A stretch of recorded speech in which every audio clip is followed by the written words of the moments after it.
สบายดีทุกคนมันก็พาเป็นสมไปเบิ่งเนาะนี่ก็เจ้าไปเกี่ยวข้าวเนาะนาเราไปเกี่ยวข้าวนาในบรรยากาศอยู่นาเนาะอยู่ทางนาเด้พี่น้องเลยบรรยากาศก็แดดร้อนเนาะมาติดตามตู้สุพรรณบารมีได้เด้อ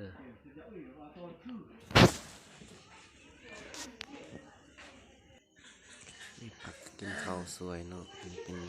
กินข้าวสวยเด้อพี่น้องเด้อกินน้ำกันเด้อเบิ่งข้าวนาเนี่ยก็ล้มหมดเนาะล้มหมดนี่ข้าวนาเขาจะเอาภาษาเมตเด้อ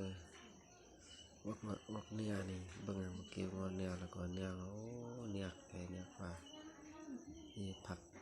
ตูบนะผักปุกโอ้สวยปุกแน่นเกินพี่น้องเลยนี่แล้วก็เกี่ยวหมดสุดตาเนมกันนี่เนาะหยัดจุนี่ไม่ก็เกี่ยวหมดกี่อีกันน้องผักปุกเนมตูบ